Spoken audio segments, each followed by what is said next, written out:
शाखाय वेदान्तप्रतिपादिने नमोऽस्तु अभयपादाय ज्ञानविज्ञाननिधये। ॐ गुरुर्ब्रह्मा गुरुर्विष्णु गुरुदेवो महेश्वरः गुरुरेवो परं ब्रह्म तस्मै श्रीगुरवे नमः।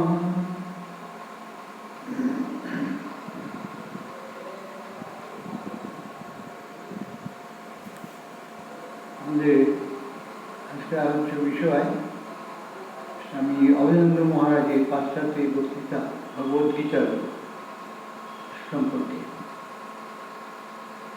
আমাদের এই আলোচনায় কিছুদিন যাবৎ চলছে ত্রয়োদশ অধ্যায়, ভগবদ্গীতার ত্রয়োদশ অধ্যায়ের আলোচনার মধ্যে আমরা পৌঁছেছি।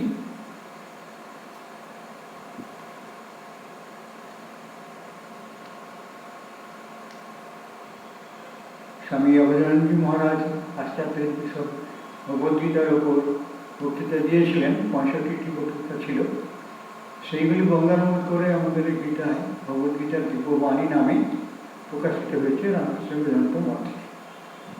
সেই গ্রন্থ থেকেই উল্লেখ করে আমরা ভগবদ্গীতার প্রকৃত বিষয়গুলি পুঙ্খানুপুঙ্খ বিশ্লেষণ আলোচনা, যেন নাকি স্বামী অভেদানন্দ মহারাজের অনুভূতিলব্ধ জ্ঞান থেকে তিনি করেছিলেন, সরাসরি ভগবান শ্রীকৃষ্ণের বক্তব্যের সারমর্ম এবং তার বিশ্লেষণের মাধ্যমে তার প্রকৃত রূপ কী ছিল সেটি তিনি তাঁর নিজের অভিজ্ঞতার পরিপ্রেক্ষিতে শ্রীরামকৃষ্ণের শিক্ষার মাধ্যমে তিনি যে অভিজ্ঞতা লাভ করেছিলেন, সেইভাবে তিনি বেদান্তের ভিত্তিতে এগুলি তিনি আলোচনা করেছেন সেই পাশ্চাত্য দেশের মানুষদের কাছে। তাই বঙ্গানুবাদ এই ভগবদ্গীতার দিব্যবাণী। আমাদের আলোচনা চলছে ত্রয়োদশ অধ্যায় ভগবদ্গীতার 23তম শ্লোকের আলোচনা আমরা ঠিক করেছি।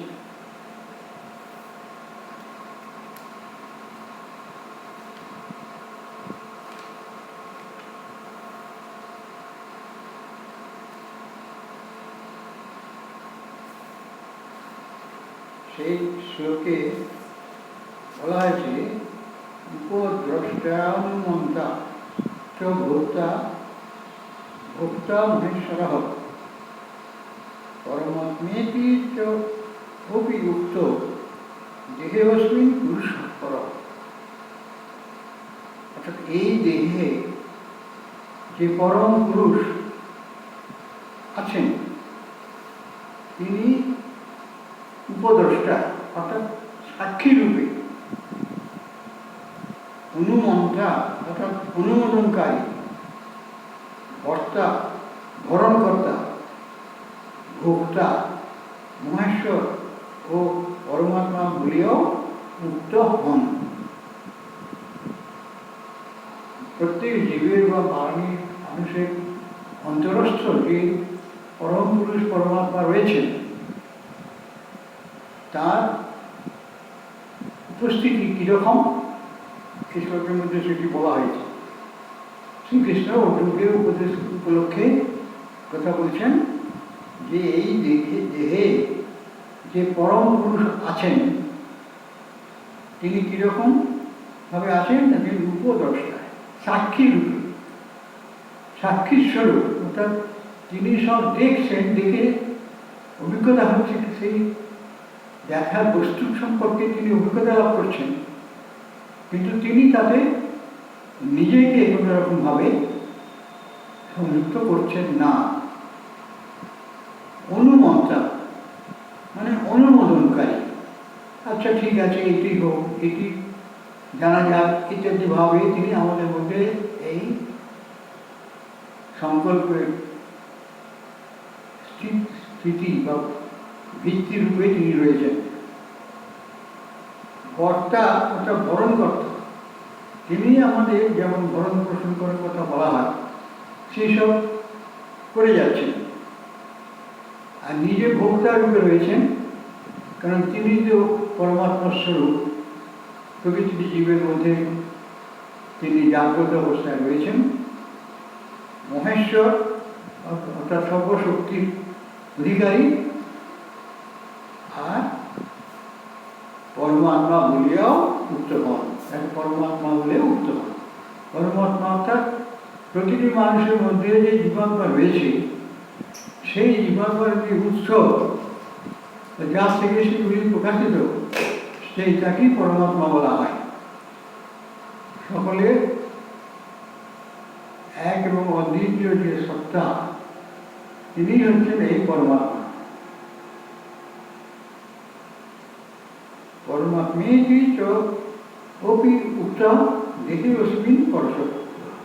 এইটা যে ঈশ্বরের খেলা, যে এই আমাদের প্রাণী জগতের এবং মানুষের মধ্যেই সেই এক অদ্বিতীয় যে নিত্যসত্তা পরমেশ্বর বা ঈশ্বর, তিনি অধিষ্ঠান রূপে রয়েছেন। এবার আমাদের কর্তব্য হবে তাকে জানা কিভাবে, নিজের প্রকৃত স্বরূপ ভাবে।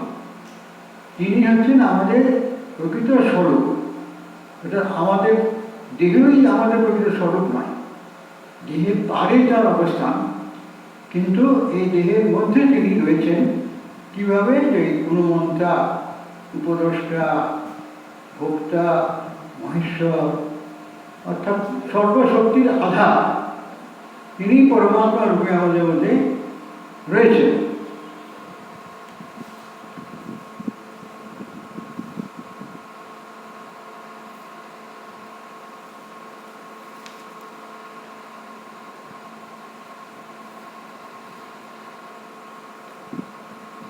তাই মহারাজ বলছেন এখানে, ওই শ্লোকের বিশ্লেষণ করেছেন যে জগতে আমরা তিনটি বস্তু দেখতে পাই।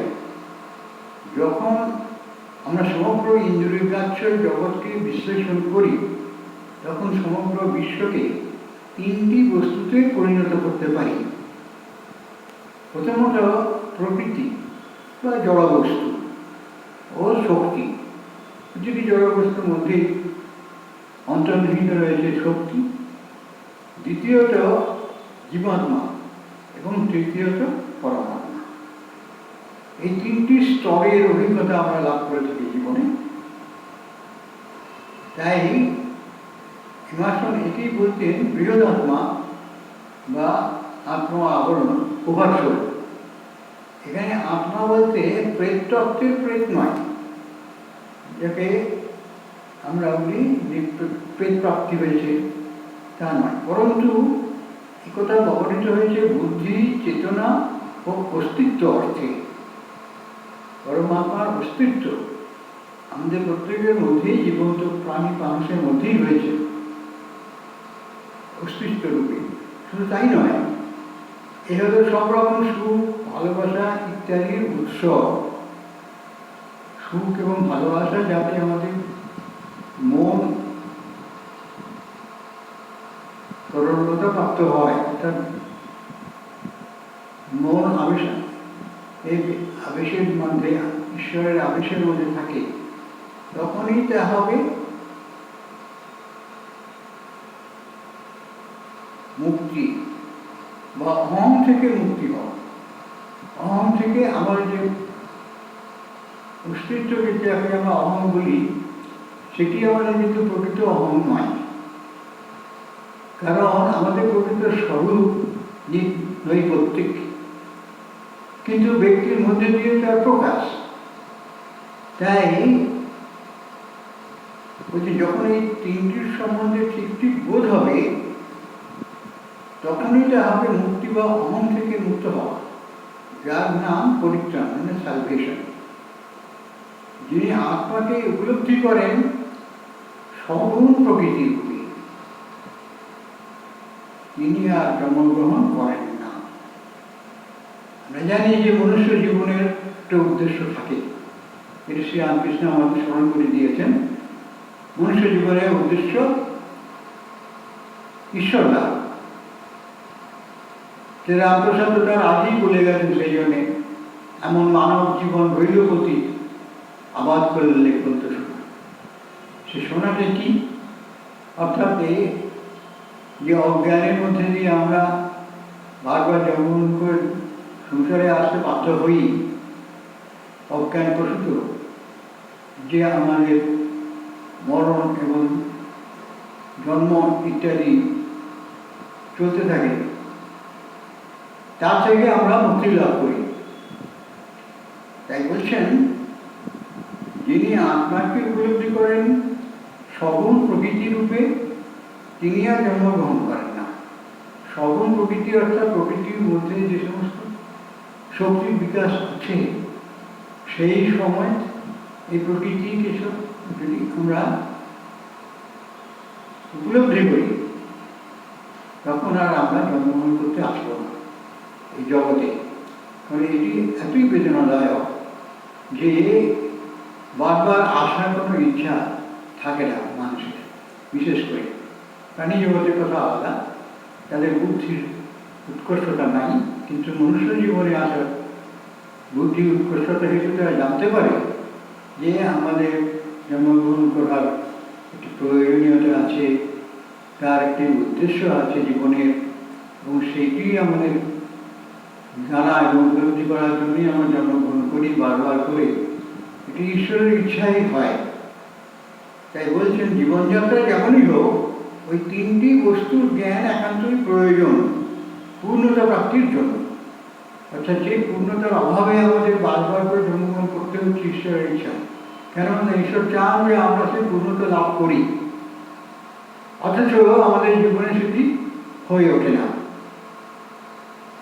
কিন্তু আমাদের মধ্যে সেটি পরিপূর্ণভাবে উপস্থিত রয়েছে। সেই অভিজ্ঞতা, সেই জ্ঞান, যে জ্ঞান লাভ করলে আমরা এই বারবার জন্মগ্রহণের যে জাগতিক ঈশ্বরের খেলা, তার পারে যেতে পারি। তার জন্য আমাদের কি করতে হবে? যখন এই তিনটির সম্বন্ধে ঠিক ঠিক বোধ হবে, তখনই তা হবে মুক্তি বা অহং থেকে মুক্ত হওয়া, যার নাম পরিত্রাণ।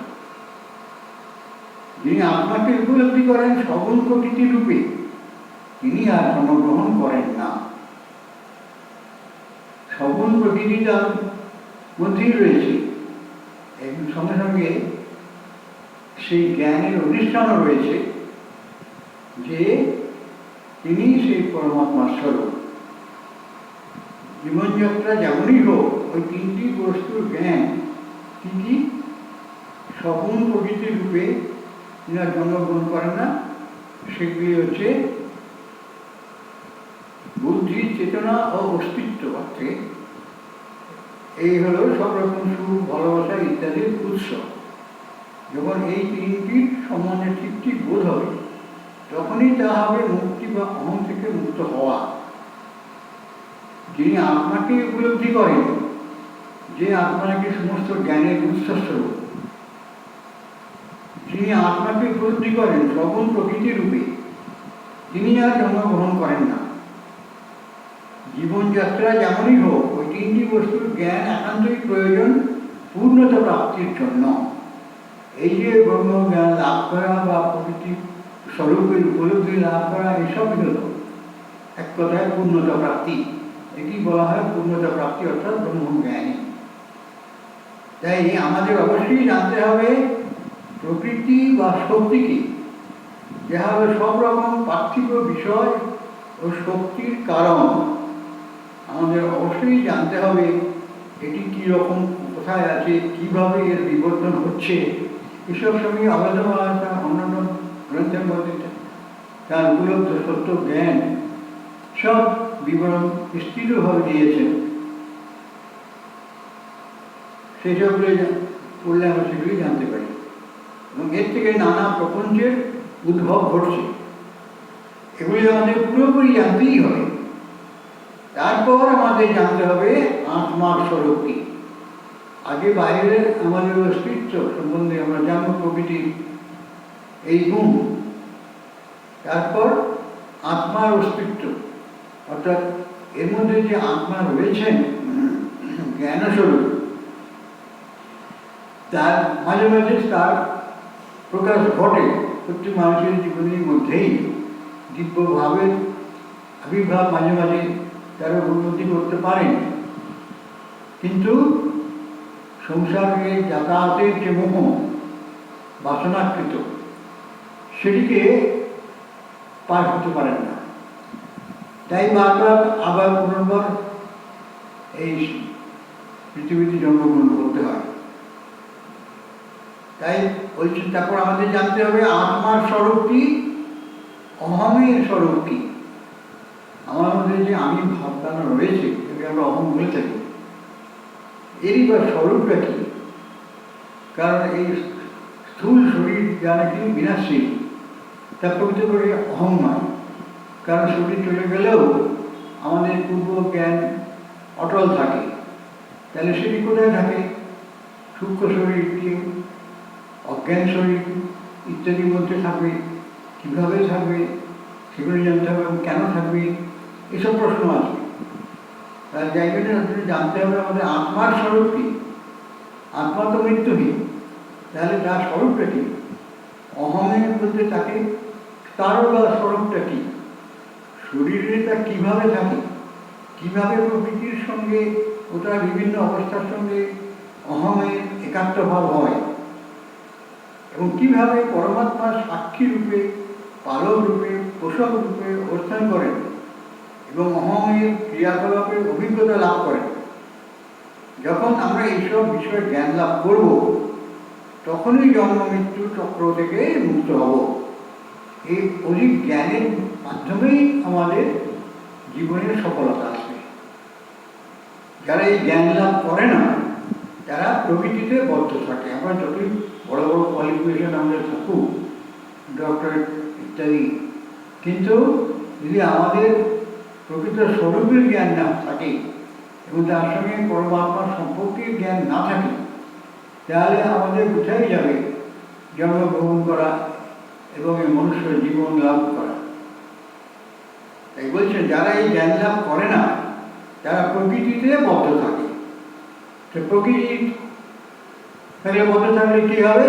অন্যান্য জীবজন্তু প্রাণী যাদের নিজেদের বুদ্ধির বিকাশ ঘটেনি, তারা যেভাবে চলে মানুষও ঠিক সেভাবেই চলবে।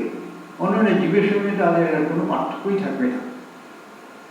কিন্তু তারা শরীর রূপে, মন রূপে, বুদ্ধি রূপে যে উৎকর্ষতা লাভ করেছে বারবার জন্মগ্রহণের ফলে, অভিজ্ঞতার ফলে, যার জন্য সে এই জীবনে মনুষ্য শরীর ধারণ করেছেন, কারণ এটি সর্বশ্রেষ্ঠ অবস্থা, যে অবস্থায় মানুষ তার নিজের প্রকৃত স্বরূপকে উপলব্ধি করতে পারে।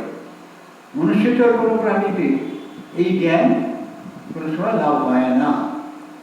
তাই বলছেন, যখন আমরা এইসব বিষয়ে জ্ঞান লাভ করব, তখনই জন্ম মৃত্যু চক্র থেকে মুক্ত হব। যারা এই জ্ঞান লাভ করে না, তারা প্রকৃতিতে বদ্ধ থাকে, অর্থাৎ তারা সেই শক্তির দ্বারা বদ্ধ হয়ে থাকে, যা আমাদের ভুলিয়ে দেয় নিজ স্বরূপের কথা। এই যে এমন একটি শক্তি রয়েছে যা আমাদের প্রকৃত স্বরূপ সম্বন্ধে আমাদের ভুলিয়ে রেখেছে। প্রকৃত স্বরূপ সম্বন্ধে আমাদের কোনো জ্ঞান নাই, ভুলিয়ে রেখেছে। এই যদি আবরণ বলা হয়, সেইটা কিন্তু শক্তির স্বরূপ, কারণ তার তো শক্তি আছে এই জীবগুলিকে বা মানুষগুলিকে ভুলিয়ে রাখার। সুতরাং সেটি শক্তি ছাড়া কিছু নয়, যা আমাদের ভুলিয়ে দেয় নিজের স্বরূপের কথা। আমরা যে আত্মস্বরূপ, আত্মব্যতীত যে আমাদের আলাদা কোনো প্রকৃত স্বরূপতা নেই, এইটি কিছুতেই জানতে যায় না, ভুলিয়েই রাখে আমাদের। তো মহাশক্তি স্বরূপ, সেই মহাশক্তিকে আমাদের জানতে হবে। তাই বলছেন, ভুলিয়ে দেয় যে আত্মা প্রকৃতি থেকে ভিন্ন। আমরা যে প্রকৃতির মধ্যে রয়েছি, প্রকৃতির নিয়মে চলছি, আত্মা সেরকম চলে না। আত্মা সে প্রকৃতির পারে তার অধিষ্ঠান রয়েছে, অথচ তিনি আমাদের অন্তঃসত্ত্বা। সেই কারণে এই জগৎ প্রপঞ্চের স্তরে আমরা বারবার জন্মগ্রহণ করে থাকি ওই ভুলের জন্য। সেটিও একটি শক্তির স্বরূপ, জ্ঞান শক্তির স্বরূপ। প্রেমার্থ করে তার বক্তব্য হচ্ছে, জন্মমৃত্যুর চক্র থেকে মুক্ত হওয়ার প্রয়োজন কি?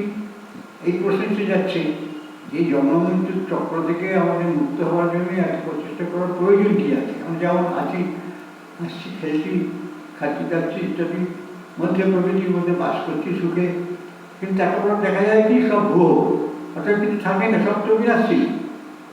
তাই আমাদের তখন বিস্ময় হয়ে যায়, বিস্মিত হয়ে যায়, বা কী হলো, কোথায় গেল, আমি বা কোথায় যাব, মৃত্যুর পর শরীর ত্যাগ হবে, তাহলে কীভাবে আমার অস্তিত্ব থাকবে? বারবার যে আমি আসবো, তাহলে এই শরীর চলে যাওয়ার পর আমার কোথায় স্থান হবে, কীভাবে আমরা থাকবো?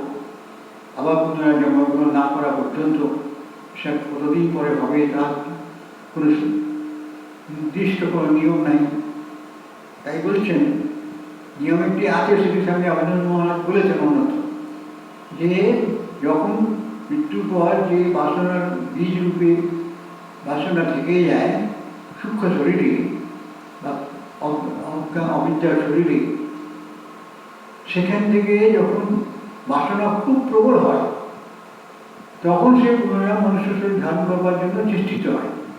তখনই ওই জন্ম প্রক্রিয়া চলতে থাকে এবং তার মাধ্যমে সে আবার ভূমিষ্ঠ হয় পুনরায়। তাই বলছেন, জন্ম মৃত্যুর চক্র থেকে মুক্ত হওয়ার প্রয়োজন কি?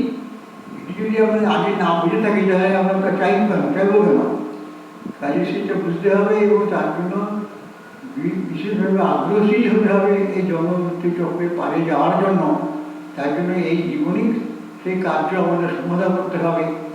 এইসবগুলি আমাদের তখন উপলব্ধিতে আসবে, তার আগে আমাদের এসব কিছু সম্বন্ধে ধারণাই আসে না।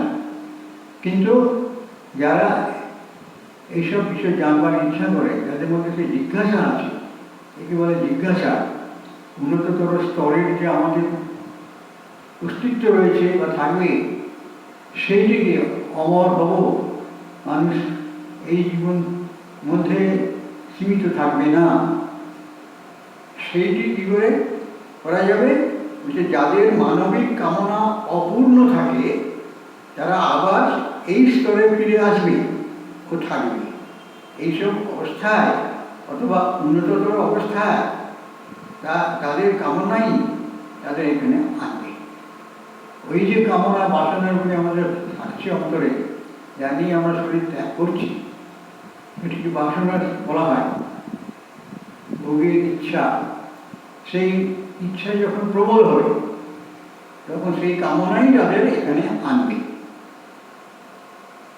কিন্তু যারা বিভিন্ন দশার ভিতর দিয়ে এগিয়ে এসেছে, ওইসব দশার জীবনে ক্লান্ত হয়ে পড়েছে, ওইসব দশাগুলো ভোগ করলে তবেই তার আগ্রহ আসে, অর্থাৎ তাদের অন্তরের জিজ্ঞাসা আসে, তখন তারা সেই উন্নততর অবস্থা লাভ করবার জন্যে সাধনা করতে থাকে।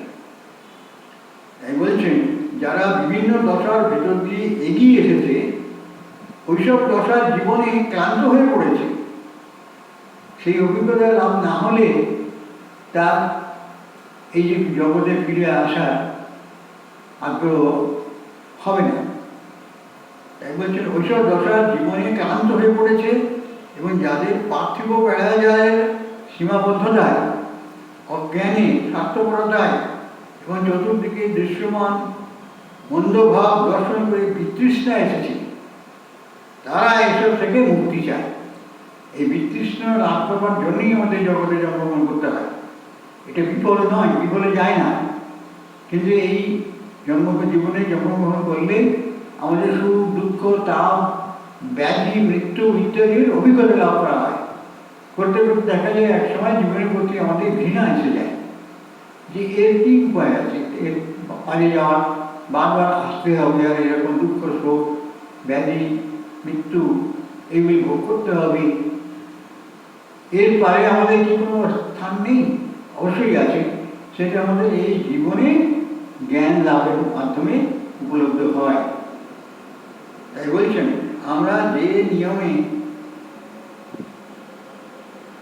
সংসারে ফিরে আসি তা যদি তারা বুঝে থাকে তবে তারা সেই নিয়মে পারে যাওয়ার চেষ্টা করবে। এই একটু উপায় এবং কারণ, এটা প্রকৃতিজাত। এই কারণ অভিজ্ঞতা পেতে পেতে তার হচ্ছে ঘৃণা আসবে, বিতৃষ্ণা আসবে, এই জগতে জন্মগ্রহণ করবার জন্য আর তার কোনো আগ্রহ থাকবে না। তাই বলছেন সেগুলি থেকে মুক্ত হবে যাতে তাদের আর বাধ্য হয়ে পূর্বতন সংসার দশার মাধ্যমে যেতে না হয়। এইসব লোককে প্রকৃতি, জীবাত্মা ও পরমাত্মা সম্বন্ধে জ্ঞান লাভ করতে হবে। এই তিনটি বিষয়ে জ্ঞান লাভ করা দরকার। আমরা জন্মগ্রহণ করার পর থেকে যেসব শিক্ষা লাভ করি তার মাধ্যমে আমাদের এখানে জানবার কোনো উপায়ই নেই। কিন্তু আমাদের প্রকৃত আধ্যাত্মিক শিক্ষকরা যারা ছিলেন ঋষি, তারা সেগুলি সমস্ত উপলব্ধি করে জেনে তারা তার উপায় বার করে তার পারে যাওয়ার রাস্তা দেখিয়েছেন এবং সেই জ্ঞানগুলি পরিষদের মধ্যে তারা লিপিবদ্ধ করে রেখেছেন। অথচ সেই গ্রন্থগুলি আমাদের পাঠ্যপুস্তকের ধারার মধ্যে কোথাও গৃহীত হয় না বর্তমানে। যদি আগেকার দিনের কথা আলাদা, তখনকার মানুষ এইগুলি জানবার চেষ্টা করত বৈদিক যুগে বা অন্যান্য যুগেও। কিন্তু বর্তমান যুগে, কলিযুগে যাকে বলা হয়, সেখানে এইসব বিষয় নিয়ে আলোচনা চর্চা খুবই কম এবং তার থেকে জ্ঞান লাভ করে মুক্তির চেষ্টা প্রায় বিরল। তবুও কিছু না কিছু মানুষ প্রকৃতির নিয়মেই এই জ্ঞান লাভের পথে তারা যাত্রা করে এবং জ্ঞান লাভ করে তারা এই বারংবার আসার জগতে জন্মগ্রহণ করার যে প্রক্রিয়া তা পালিয়ে যেতে পারে। তাই বলছেন যে সেই জ্ঞান লাভ করতে পারলেই তারা সমস্ত নিয়মের ঊর্ধ্বে উঠবার এবং পার্থিব ও পদার্থ দশার নাগালের পারে যাওয়ার উপযুক্ত হবে। এইখানে হচ্ছে ডিভিনিটি, যে দেবত্ব আমাদের মধ্যে রয়েছে তাকে আমাদের প্রকাশ করতে হবে। ওইসব জ্ঞান লাভের মধ্যে দিয়ে, আচরণের মধ্যে দিয়ে তার বিকাশ লাভ করতে হবে। সেই জ্ঞান হচ্ছে এইরকম, বলছেন আমি অমুক ব্যক্তি নই, জড় পদার্থ নই। শরীরটা তো জড় পদার্থ। আমরা যখন আমি বলি তখন তো আমার জড় পদার্থটাকে, এই শরীরটাকে মনে করি, কিন্তু আমরা যে তা নই, যে শরীরটাই যে আমি নই, শরীরের অন্তরস্থ যে জ্ঞান, বুদ্ধি ইত্যাদি উৎকর্ষতা আমাদের মধ্যে থেকেই গেছে, যেগুলো চেষ্টা করলে আমরা প্রকাশ করতে পারি জীবনে আচরণের মধ্যে দিয়ে। সেই শারীরিক দশা নই, প্রকৃতির গুণ নই, বরং আমি হলাম আত্মা। প্রথম ধাপ হচ্ছে এই বিচার বারবার করে, আমি এই শরীর নয়, এই শরীরে মন আছে, বুদ্ধি আছে, প্রাণ আছে, এসব আছে। এগুলি কাজ আমরা দেখতে পাচ্ছি, কিন্তু আমাদের প্রকৃত স্বরূপ তা নয়। আমাদের প্রকৃত স্বরূপ হচ্ছে আমি হলাম আত্মা। আত্মা কি? প্রত্যেক জীবের মধ্যে, প্রত্যেক মানুষের মধ্যে এই আত্মশক্তি স্থিতি লাভ করেছে, রয়েছে, বিরাজ করছে। এই যে আত্মা, একে ক্ষুদ্র আত্মা বলা হয়, তার নাম হল জীবাত্মা বা প্রত্যেকাত্মা। সকলের মধ্যেই এই আত্মার প্রতিষ্ঠান রয়েছে। তারপর তুমি জানতে পারবে, যখন তুমি জানলে যে আমাদের আত্মা আছেন, যে এই আত্মাটা জীবাত্মার সঙ্গে আমাদের অন্তরে নিহিত পরমাত্মার সম্পর্ক কি কি। এই পরমাত্মার জ্ঞানটুকু লাভ করার জন্য চেষ্টা করতে হবে। ধীরে ধীরে এইভাবেই আমাদের প্রকৃতির নিয়মে আমাদের নিজের জীবনের প্রকৃত স্বরূপ সম্বন্ধে জানবার যে চেষ্টা জাগে, এবং তখন আমরা জানতে পারি, আরে আমরা তো এই বিনাশশীল দেহই নই, কারণ আমার শরীর ত্যাগ করেও বীজ আকারে আমাদের সমস্ত জ্ঞান প্রবৃত্তি স্বভাব সব থেকেই যায়, আবার পুনরায় শরীর নিয়ে আসে, তারপর আবার সাধনা করে তা আরও উন্নত অবস্থা লাভ করতে পারে, সেই সুযোগ তাদের রয়েছে। আর কি? জীবাত্মার সঙ্গে আমাদের অন্তরে নিহিত পরমাত্মার সম্পর্ক কি? তো জীবাত্মাইটা কি শেষ? কারণ তারপরেই কিছু আছে, সেটি হচ্ছে তার নাম রয়েছে পরমাত্মা। এই পুরুষোত্তম বলে ভগবদ্গীতা এটা উল্লেখ করেছে ভগবান শ্রীকৃষ্ণ। তারপর তোমাকে অনুভব করতে হবে যে যে জীবাত্মা হলো তোমার মধ্যেকার বুদ্ধিমান অংশ, তাই আবার অহং অথবা পরমাত্মার প্রতিফলন। পরমাত্মা আমাদের মধ্যে কিরূপে আছে, পরম পুরুষটাকে বলা হয়েছে ভগবদ্গীতা শ্রীকৃষ্ণ বলছেন, সেই পরম পুরুষ হচ্ছে এই পরমাত্মাকে বলা হয়েছে। সমস্ত জীবাত্মার উৎস স্বরূপ হচ্ছে পরমাত্মা বলা হয়েছে। তো জীবাত্মাকে যখন দেখলাম যে আমি তো প্রকৃত শরীর নই, কারণ বারবার শরীর গেলেও কিন্তু আমার আবার পুনর্জন্ম হচ্ছে, তাহলে আমার তো একটা অস্তিত্ব থেকেই যায়, শরীর চলে গেলেও। তারপর আবার নতুন জন্ম গ্রহণ করে আমরা আমাদের অভিজ্ঞতা অনুযায়ী, জ্ঞান অনুযায়ী, সংস্কার অনুযায়ী আরও উচ্চতর অবস্থা লাভের চেষ্টা করি। তাহলে এই যে আত্মা জীবাত্মা যাকে বলা হচ্ছে প্রত্যেকটি ব্যক্তির মধ্যে, শরীরের মধ্যে, জীবের মধ্যে, সেটির সঙ্গে আরেকটা বিরাট শক্তির সম্ভাবনা উপলব্ধ হয়। এই জীবাত্মাকে আলাদা আলাদা প্রতিটি মানুষ বা জীবের মধ্যে আলাদা আলাদাভাবে রয়েছে, কিন্তু শাস্ত্রে বলছে যাদের কিছুটা জ্ঞান হয়েছে বা যারা অভিজ্ঞতা লাভ করেছেন না, তারা বলছেন এই ক্ষণভঙ্গ জীবন আমাদের পবিত্র স্বরূপ নয়, পরমাত্মাই আমাদের পবিত্র স্বরূপ, যার কোনো বিনাশ নাই। আমাদের মধ্যে এই পরমাত্মা রয়েছেন অন্তর্নিহিতভাবে, দেখা না গেলেও কিন্তু সাধন সাপেক্ষে এটা উপলব্ধি করা যায় যে এক বিরাট শক্তি আমাদের মধ্যে রয়েছে প্রকাশের অপেক্ষায়। তখন আমাদের সেই অন্তরে নিহিত পরমাত্মার সম্পর্ক কী সেটা আমাদের জানবার ইচ্ছা জাগে। তারপর তোমাকে অনুভব করতে হবে যে যে জীবাত্মা হলো তোমার মধ্যেকার বুদ্ধিমান অংশ, তাই আবার অহং অথবা পরমাত্মার প্রতিফলন। পরমাত্মা আছে বলেই তার রিফ্লেকশন হচ্ছে, প্রতিফলন হচ্ছে, সেই জন্যে আমরা তাকে জানতে পারছি, তার উপস্থিতি। এবং যখন তুমি জানবে যে তুমি পরমাত্মার প্রতিফলন, তখনই তোমার সঠিক জ্ঞান লাভ হবে এবং তুমি শিখবে যে তুমি হলে ঈশ্বরের প্রতিমূর্তি। যে কীভাবে মানুষের মধ্যে যে ঈশ্বরত্ব রয়েছে এবং সেইটি জানলে আমরাও সেই ঈশ্বরত্ব লাভ করতে পারি, অর্থাৎ ঈশ্বরের মধ্যে শক্তি অধিকারী হতে পারি আমরা, কারণ সেটি আমাদের মধ্যে ডিভিনিটি রূপে, দিব্য স্বরূপ রূপে আগে থেকেই আমাদের মধ্যে রয়েছে। যখনই জীবাত্মা রয়েছেন সেখানে সেই জীবাত্মার সঙ্গে পরমাত্মা যোগ রয়েছে। যেমন আপনি একটা পুকুর দেখলেন, কি একটা নালা দেখলেন, জল রয়েছে, সেই জলটা কোথা থেকে এলো যদি ভাবতে থাকেন, দেখবেন একদিন না একদিন সে একটা কোনো নদী থেকে বেরিয়ে সেই মাটির তলা দিয়েই হোক আর ওপর দিয়েই হোক, যেভাবেই হোক সেখানে এসে উপস্থিত হয়েছে। তাহলে তখন আপনার মনে হবে যে একটা নদী আছে বা একটা নালা আছে যেখান থেকে জলটা এখানে এসেছে। আবার নদী, নালা, পুকুর যেখানে আছে সেখান থেকে ভাবতে গেলেও মনে হবে যে একদিন তার সঙ্গে কোনো সাগরের সংযোগ আছে। সেই যে নদী থেকে জলটা এসেছে সেই নদীর তো আবার যোগ আছে সাগরের সঙ্গে। তারপর সাগর দেখবে যে সাগরে গিয়ে একটা মহাসাগরের সঙ্গে মিশে আছে। তাহলে মহাসাগরের জলটাই ধীরে ধীরে নানাভাবে আস্তে আস্তে কোথাও পুকুরে এসেছে, কোথাও নালার মধ্যে এসেছে, ইত্যাদি রূপে তার স্থিতি হয়েছে। কিন্তু তার প্রকৃত স্বরূপ হচ্ছে সেই সমুদ্র, যেখান থেকে সেই জল নানা নদীর মাধ্যম দিয়ে পুকুরে বা নালার মধ্যে দিয়ে এগিয়ে এসেছে। তাহলে এই যে সম্পর্ক ঠিক পরমাত্মার সঙ্গে আমার জীবাত্মার সম্পর্কও তাই, কারণ সেই সমুদ্রে আছে বলে যে নদী আছে, নদী আছে বলে নালা আছে, তারপরে আছে পুকুর ইত্যাদি। তাহলে যখনই একটা দেখবো বা নালা দেখবো, তখনই আমাদের সেখান থেকে তার পেছনে পেছনে সেই নদীর অস্তিত্ব, তারপরে সমুদ্রের অস্তিত্ব ইত্যাদি, তখনই আমাদের মনের মধ্যে সেই চিন্তাগুলি এসে যায়। তাই বলছে তুমি জানবে যে তুমি পরমাত্মার প্রতিফলন, তখনই তোমার সঠিক জ্ঞান লাভ হবে এবং তুমি শিখবে যে তুমি হলে ঈশ্বরের প্রতিমূর্তি।